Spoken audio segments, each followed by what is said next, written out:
Hey guys, Chukwubilago here.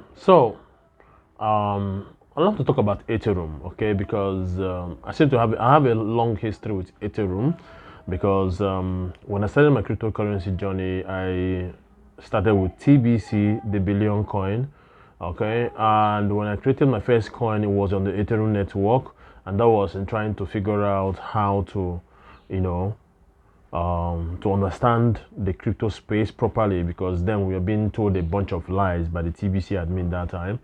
And that was when I, came across Ethereum, created my first coin on Ethereum network, listed a coin on Uniswap Dex, beta phase, before you have V1 and V2. Okay. So then when we started, Ethereum gas fee was cheap, like relatively very cheap. And in the space of within V1, V2, the fee went up. I think it has to do with confusion on the Ethereum dev side, because then Ethereum was running a proof of work like Bitcoin, okay, and somehow the fee got high, and they now talked about moving to proof of stake, where you have to, like, more like people have to stake to become validators on the network, and you need to stake up to a certain amount of Ethereum to become a validator, or you go and partner with other validators and stake your Ethereum with them. So, and then you'll be getting rewards from the transaction fee on the network. Get it?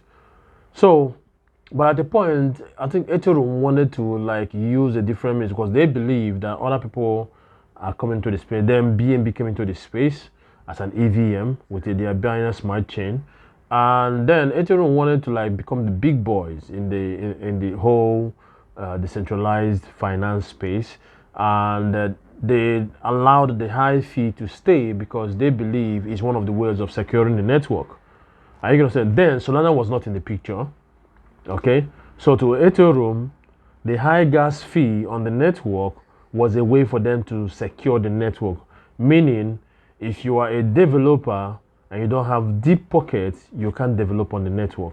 So, meaning only serious dev with serious backing can develop projects on Ethereum ecosystem blockchain. Okay, you get what I'm saying? On Ethereum blockchain. So they allowed that until Solana happened. And when Solana happened, Solana kind of like changed the game and showed that in as much as you want to, you know, um, play and attract big players in the ecosystem, that doing away with retail investors or retail players is not a good play. And it showed in the NFT space, because the first point of, or the first time Solana had a chance to prove itself was during the NFT bubble. Okay, because then Ethereum gas fee was high, to mint an NFT was high, so you now have NFTs worth worth thousands of dollars being minted on Ethereum ecosystem. Are you get what I'm saying? Then Solana saw an opportunity and created a way for people who cannot afford the gas fee of minting NFTs on Ethereum ecosystem to come to Solana network. Okay? So those people came to the retail traders went to Solana and started minting their own NFTs there. And then you have, Matic, which is a layer 2 of Ethereum, being added to the NFT platform. Then come on, I've forgotten the name. Okay, as an alternative for launching NFTs on with lower fees. Okay, so in March, Ethereum has now did an upgrade that saw its fee drop drastically, like very low, the lowest it has been since decentralized exchanges started running on Ethereum network, and it's a good thing. But at the same time, it proved that their model before, which is using the high fee to sieve and choose who to do business with or who can do business on their network wasn't a good business model. And that was why Ethereum, after so many years of tracking Bitcoin, decoupled from the price of Bitcoin. Because then, if Bitcoin is going up by 10%, at least Ethereum is going up by at least 5 to 8%. Now it's not the same.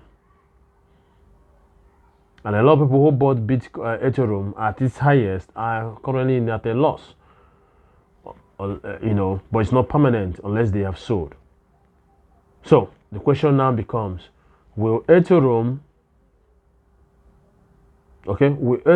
recover its position that it lost to Solana? Okay, and will it regain its all-time high price and surpass it to start chasing Bitcoin? Okay, all right.